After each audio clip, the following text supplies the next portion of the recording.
Hello, my name is Maneesha Inamdar, located in Bangalore, India, and I'm very pleased to talk to you today about my perspective on stem cell research in India, looking beyond challenges. So I'd like to start by a brief introduction to my research interests and my background. So I did my early training with the fruit fly Drosophila, working in behavioral neurobiology, and then I wanted to explore other model systems. So after doing an excellent course in embryology at Woods Hole, where I sampled a variety of model organisms, and doing a brief stint studying Xenopus embryology, I got very much interested in asking how development occurs, how patterns are formed, and how tissues are regulated. And so I thought that working with mice and using mouse genetics would be a good idea. But this was over 20 years ago, and there was nobody doing mouse developmental biology or genetics in the country. There were no facilities set up, and a lot of well-meaning people gave me advice that if I intended to come back to India after doing my postdoc, I should not choose the mouse as a model because many people had tried and failed. Nevertheless, this seemed a very good model to answer questions that I was interested in. And then I came across the model of mouse embryonic stem cells, and especially, the power of using mouse ES cells to model the early developmental events, such as the cardiovascular and hematopoietic development. So I decided, since this was what I wanted to do, I would give it a try and hopefully be able to come back and set it up in the country. And that's how I got to studying about stem cells, and of course later on about human embryonic stem cells, which I could establish in the country, and I'll talk to you a little more about that today. So as I said, my early training was in the fruit fly, and then I moved to I could generate a lot of disease models with the fruit fly as well as the mouse, as well as stem cells in coronary artery disease, chronic kidney disease, metastatic cancers, and so on. And before I go ahead, I'd like to acknowledge all the collaborations and funding that I have had over the years, both national and international, as well as an excellent group of people who helped me in this journey along the way. A lot of students and postdocs and other researchers, without whose help, because I would not be able to talk to you about this today. So going forward, the key question that my group is interested in asking is, during development or during the lifespan and aging, how do cells know what they want to do? How do differences arise? And how is this whole process regulated, or how is the balance maintained? And specifically with stem cells, how is stem cell self-renewal and limit specification controlled? And what I'm going to tell you very briefly in the next few minutes is how we came to the conclusion that a lot of regulation of stem cells happens at the level of organelles, which we find are regulatory hubs in maintaining cellular homeostasis. And the reason we started looking at organelles is because through earlier work that I had done with gene trap screens, what we identified were two classes of molecules. One was a cytoskeletal protein, which we named Ruthira, which means blood, and showed that this is required for developmental angiogenesis. So knockout mice have completely misaligned and misorganized blood vessels, leading to mid-gestation lethality. And this new cytoskeletal protein interacts with a whole host of other machinery of the cytoskeleton to regulate cytoskeletal dynamics and stability. So this extensive cytoskeletal network is also reminiscent of the extensive molecular network in the cell. And what we were interested in finding out how the molecular network or the organelle network, or in fact the network of blood vessels that runs through our body, how these various networks help in maintaining a balance and in responding to various situations, and what happens when such networks are perturbed, which results in a disturbance of homeostasis and often in disease. So the blood system is especially sensitive to stresses, and several 100 million new red blood cells are formed in our body every day. So how is the balance of this system achieved was one of the key questions that we were interested in asking. Now, since so many new blood cells are formed every day, one might expect that blood stem cells are very active, but surprisingly, blood stem cells are normally quite quiescent, and they are rarely activated in conditions of blood loss requiring renewal or in certain disease conditions. So P53 and high energy metabolism are two key regulators of blood stem cell quiescence, and blood cancers have a low incidence of P53 mutations compared to solid tumors. So understanding what causes wild-type P53 dysfunction is a major challenge in tackling blood cancers, and we were interested to know what could be other modes of regulating stem cell quiescence and homeostasis. And so we started looking at organelles because some of the genes that we had identified earlier, which we named Asrij or OCID1, which means blood in Sanskrit, and OCID2 or Padosan, which is a neighboring gene to Asrij and means neighbor in Hindi. So these proteins that we identified were initially, of course, new proteins with no obvious structure except two double helical kind of domains and a lot of unstructured region. So there was really nothing known and no reagents available and no information whatsoever on their function, except that both proteins were associated with many human carcinomas. So we went on to look at the expression of these proteins and to try and identify their function. And we found that they localize primarily to endosomes and mitochondria.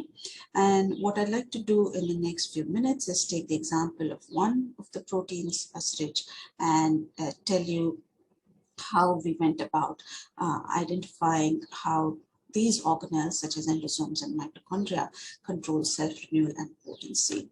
So we could show that Asrij maintains stemness, and its depletion leads to precocious differentiation in a conserved manner in pluripotent stem cells of the mouse as well as in Drosophila blood cells.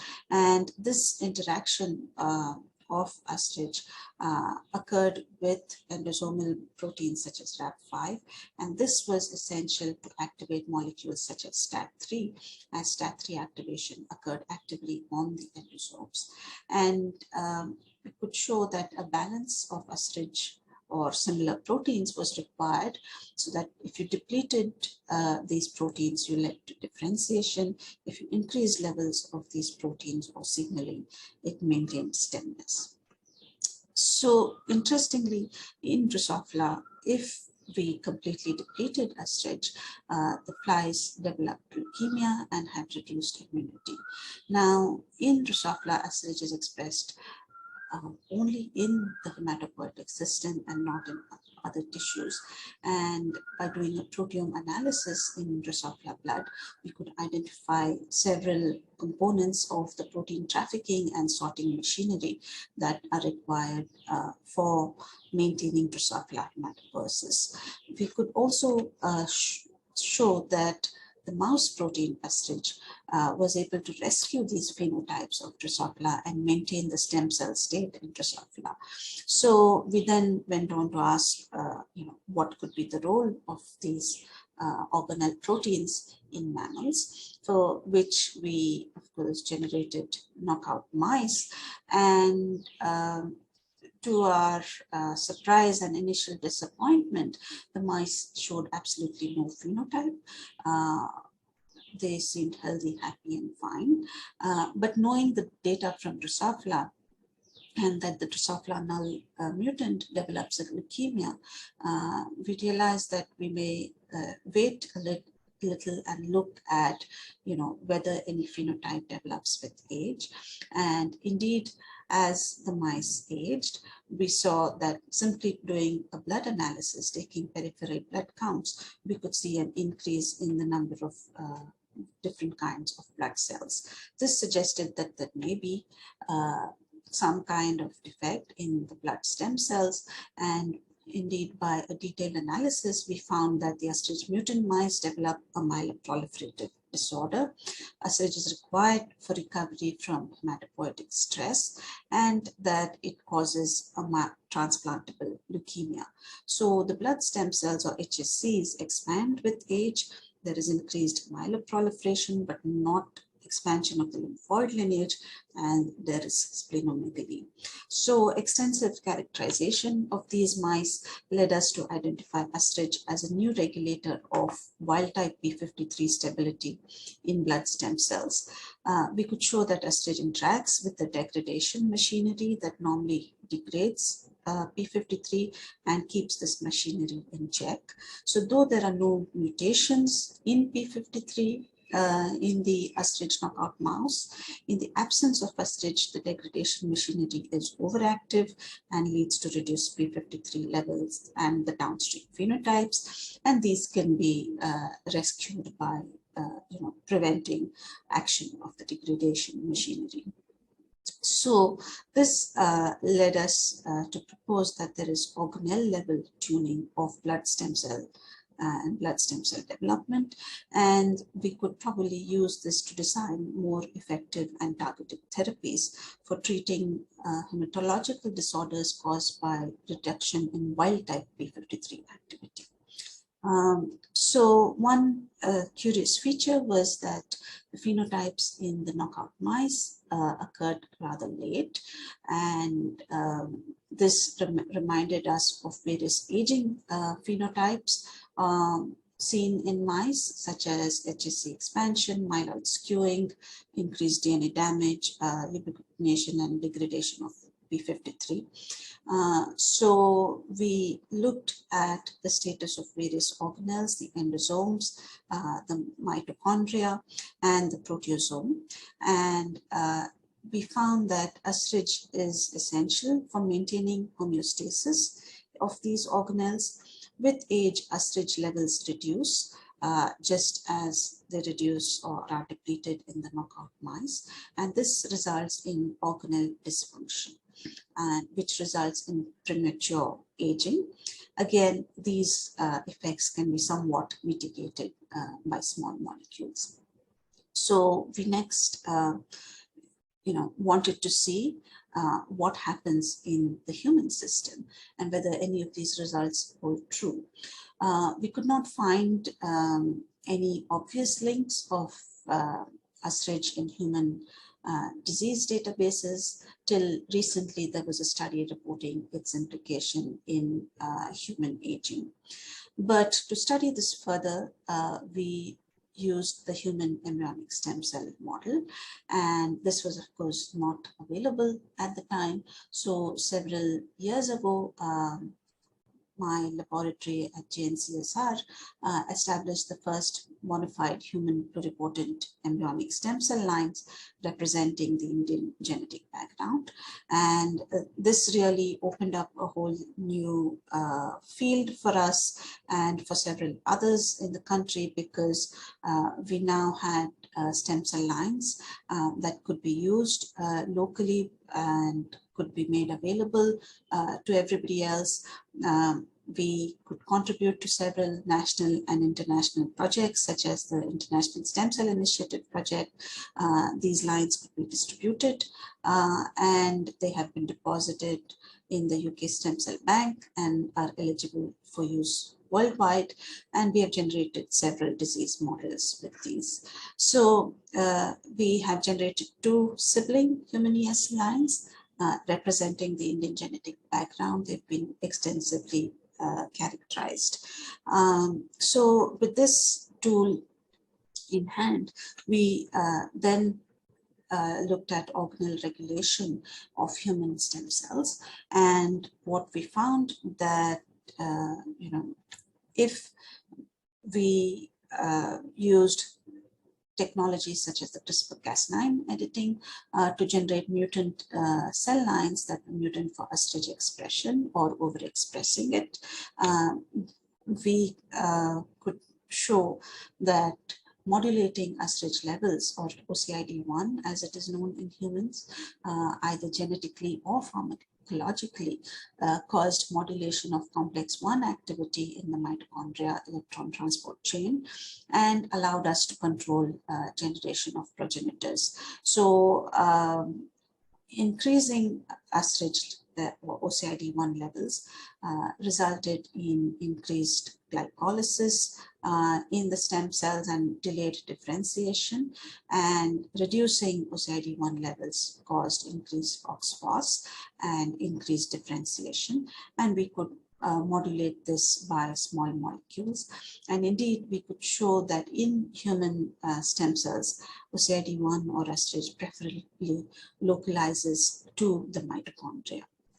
So this showed us that by just modulating mitochondrial activity, we could modulate differentiation to endothelial or cardiac tissues, and the progenitors that we generated in this manner were indeed active and could give rise to all the tissues. So our next goal is to look at whether we can use energy metabolic control to not only look at early mesodermal differentiation, but to look at hematopoiesis. And indeed, our early results suggest that we could modulate mitochondrial activity through these specific regulators to increase or decrease the number of blood progenitors that we make.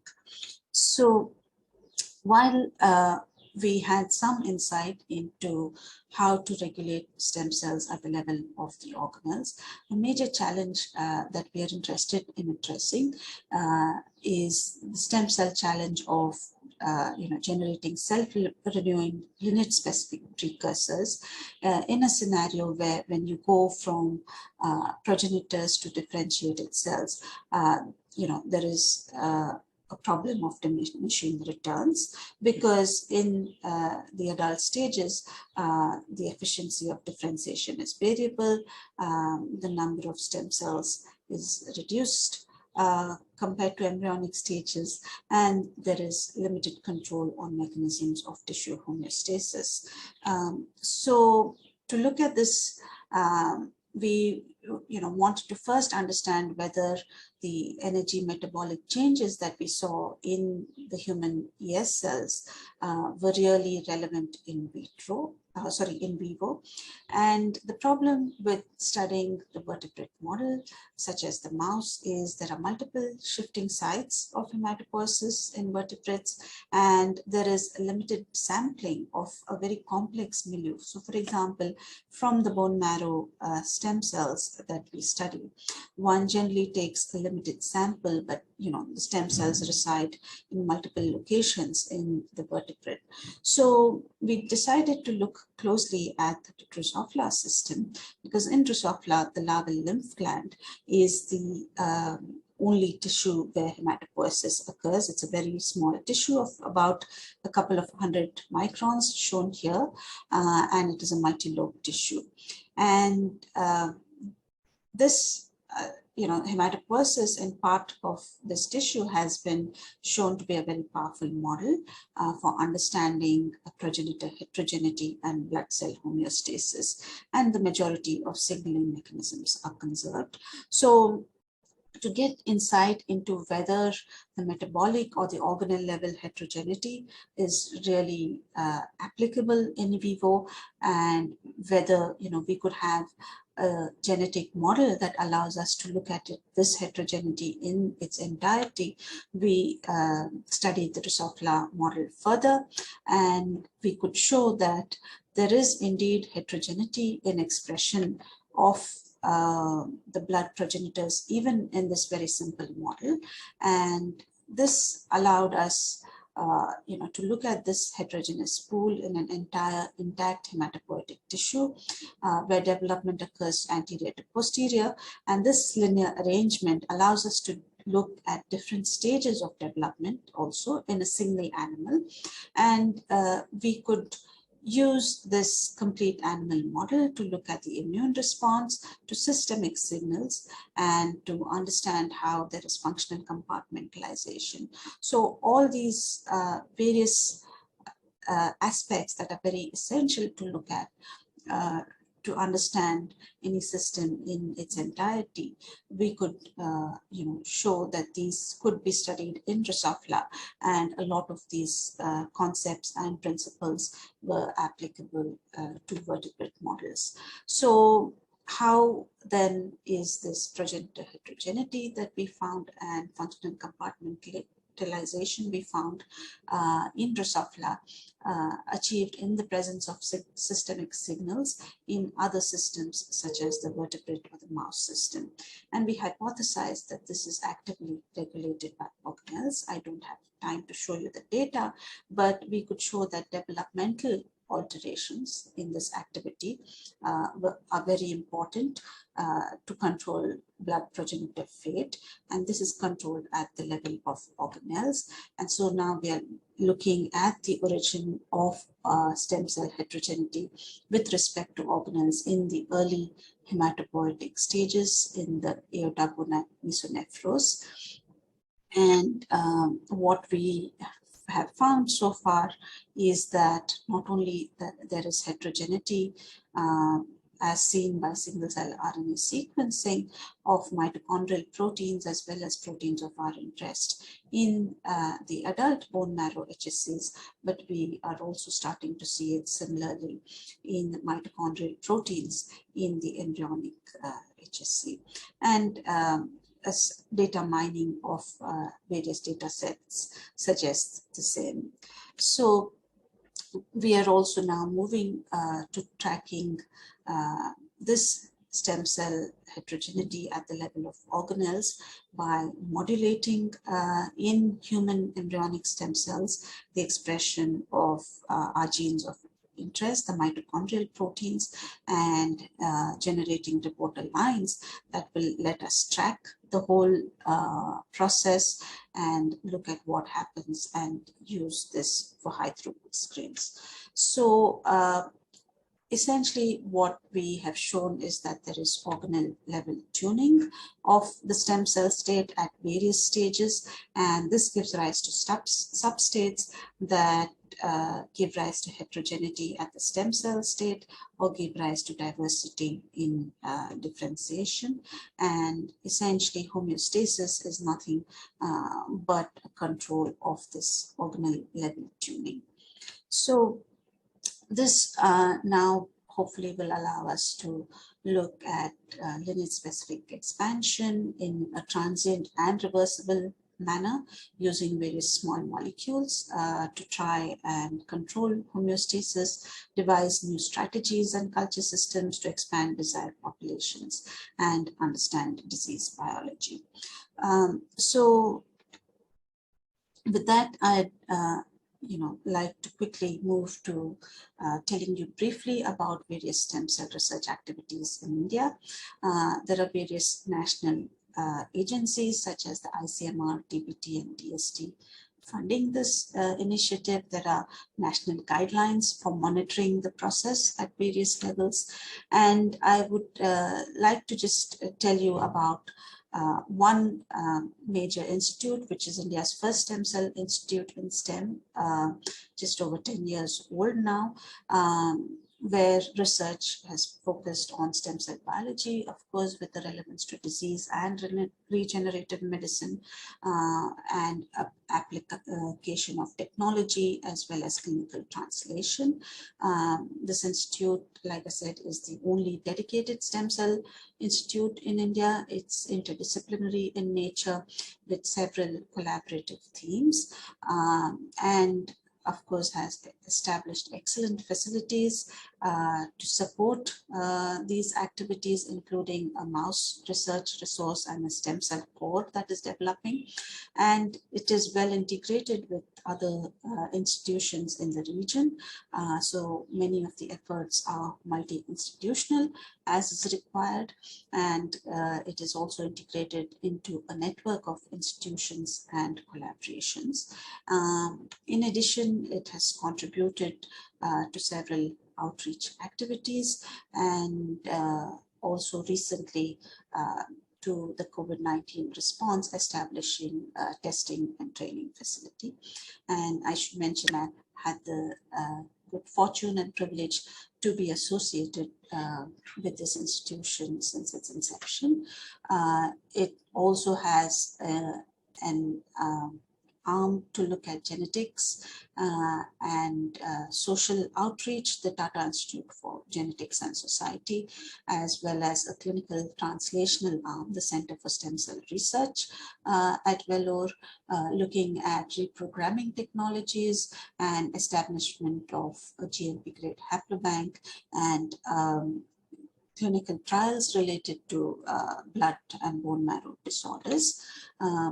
Several other institutions are, of course, making efforts in the stem cell arena, such as the L.V. Prasad Eye Institute in Hyderabad, which focuses on limbal stem cell therapy, the Center for Cellular and Molecular Biology in Hyderabad, looking mainly at Indian genetic diversity and using stem cells to understand various aspects of it. The National Center for Cell Science in Pune, looking at various basic biology of stem cell differentiation and preservation. The PGI Medical Education and Research Institute at Chandigarh, looking at various diseases of national importance, such as tuberculosis, malaria, leprosy, and so on, and mainly working with stem cells in hepatology and hematology. The DBT Center for Excellence in Stem Cell Research at the All India Institute of Medical Sciences also looks at a wide range of diseases using stem cells and has an in-house cord blood banking facility. So there are, of course, the major stem cell therapies that are standard of medical care are very well established and regulated, such as bone marrow transplants and limbal stem cell therapy, and recently CAR T-cell therapy. So with all of these institutions established and coming up, what is the outlook and what are the opportunities? I think we have an excellent opportunity for India to become a leader and advocate of locally relevant stem cell research and innovation. And this would require us to develop and adopt innovative and accessible methods that carry out this kind of research, keeping in mind population diversity, disease susceptibility, and the local differences in response to treatment and health outcomes. So we really need to seed new areas of investigation, consolidating our local strengths, and develop strategies in this regard for clinical translation as well as cure, so that we can be the regional and global go-to place for stem cells. But this is, of course, easier said than done. There are several challenges to overcome, and some points that could be considered going forward would be to, first of all, strengthen our fundamental research programs through a lot of training and outreach, which is very, very essential. There are very few people in this arena in our country, and we really need to ramp up on that. Current research areas, especially fundamental research, are being done at an excellent level, but we need to nurture these towards clinical translation, and that requires us to have a wider network of research institutes that are housed in the environment of hospitals and medical centers. Of course, we have excellent cross-disciplinary interactions at several institutions, including the GNC where I am, and we need to leverage these to really look at multidisciplinary and collaborative approaches, including into computational biology, AI, ML, and of course, other science and engineering aspects. And one major limitation has been the lack of capacity and critical mass. There are very few people, like I said, in this arena, and while many of us have made several attempts to increase training and to increase mentoring at all levels, we need to look into efforts to ramping this up. We also need to create a natural, make use of the human resource we have nationally and urgently create a bigger resource. One area where India has contributed a lot is leadership in formulating national and international policy. Due to experiences gained while setting this up, while setting up human stem cell research in my laboratory, I could contribute to several, national guidelines and policy. But really, again, we need to have programs that will offer more training in these aspects. We also, could make our presence felt in various international fora, such as the International Society for Stem Cell Research, developing standards for stem cell research. And I had the opportunity to be a member of various committees, such as of the WHO, the ISKI, and the ISP. And these going forward could be really ramped up and leveraged so that there is more expertise in the country to participate in such endeavors, and also so that we contribute more effectively to influential reports, which are really something, guidelines and reports that help people get into working with stem cells, looking at regulation and policy. And I think what we really need to get into these is a perspective which is more relevant to our part of the world, and which will only, I think, add and enrich existing, guidelines and reports in this region. And finally, major resource is the rich multilingual heritage that we have in India, but which also sometimes limits how much information is available to somebody who wants to get into this space. So we really need to promote public education, engagement, and empowerment with several awareness programs in various languages. This is just a sampling of some of our national languages. And this, I must say, is something that is also encouraged by international,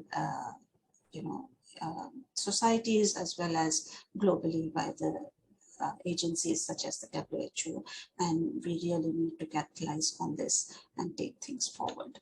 So with that, I would like to end saying that I think the perspective is very, very, shows that the future is very, very bright, and we are really ready to take on any challenge and really increase our presence in stem cell research.